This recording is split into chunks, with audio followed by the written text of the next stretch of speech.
Para dar continuidad a los antecedentes de la globalización, veamos la década de 1904 hasta el año 1990 y efectivamente fue con Inglaterra y Francia quienes se activaron para firmar el latente cordial, una denominación del Tratado de No Agresión y Regulación de Expansión Colonial. Estados Unidos declara el corolario Rosenberg una enmienda a la doctrina Monroe. Entonces, en esa época, la nueva ola proteccionista convergió con dos guerras mundiales, causando así sufrimientos a los pueblos y enormes daños a las economías, llevando a la reducción del volumen de los flujos internacionales del comercio. Entonces ya para 1917 se produce la Revolución Rusa que tras la toma del poder de los soviéticos pone fin a la Primera Guerra Mundial y surge el Tratado de Brest-Litov. Se establece el primer estado obrero de la producción, el reparto agrario y el poder de los soviéticos o democracia soviética. Entonces, para 1929 se da la Gran Depresión, una crisis económica mundial y esa crisis duró desde 1929 hasta la década de los 30 y de los 40. Entonces, para 1944, antes de que terminara la Segunda Guerra Mundial, Naciones Unidas realiza una conferencia financiera en Bretton Woods, Estados Unidos, y crea el Fondo Monetario Internacional, FMI, y el Banco Mundial. Entonces, para 1947, 23 países se reúnen y crean el Acuerdo General de Aranceles y Comercio, que se firma y entra en vigor en 1948.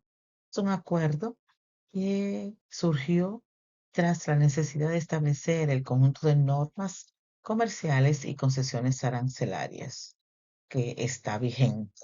Entonces, se termina la Segunda Guerra Mundial, el mundo se dividió en dos bloques políticos económicos, uno el bloque capitalista, liderado por Estados Unidos, y otro el bloque comunista, liderado por la Unión Soviética. Entonces, el poder atómico de Estados Unidos y de la Unión Soviética expuso al peligro de la guerra nuclear y se produjo la Guerra Fría. Dando continuidad a esa investigación, pues entonces hay que destacar que en ese tiempo, en esa época, en esos años de la Guerra Fría, que fue el largo periodo de entrenamiento y de enfrentamiento de los bloques capitalistas entre Estados Unidos y los socialistas, la Unión Soviética, y entonces se da una fuerte contrariedad de ambos y se crea la Organización del Atlántico del Norte, conocida como la OTAN, donde agrupan países como Estados Unidos, Inglaterra y Bélgica. Y de igual manera, en esa época se genera el Pacto de Varsovia con países de Europa del Este. Ciertamente, para dar continuidad en esa misma época, para 1973 se da una crisis de petróleo que provocó una reorganización de la economía fundada por la promoción de los países que tuvieron esa actividad y esa iniciativa y se le da promoción a la innovación y la tecnología. Y se crea la tecnología de la innovación y la comunicación y surge el Internet. Ciertamente hay que destacar que hoy tenemos un Internet avanzado y con una tecnología de última generación.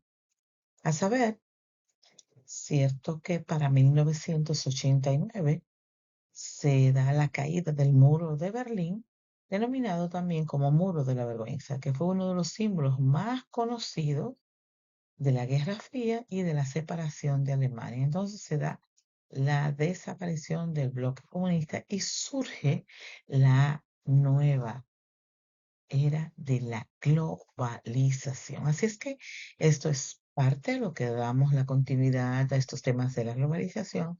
Por eso es que le invito a que darle me gusta, a suscribirse y a compartir con otros estas informaciones en el canal, que usted puede verlo de manera diferida a través de la plataforma de YouTube, y puede ubicar ese especial canal Aprende con Niurka, que siempre da más.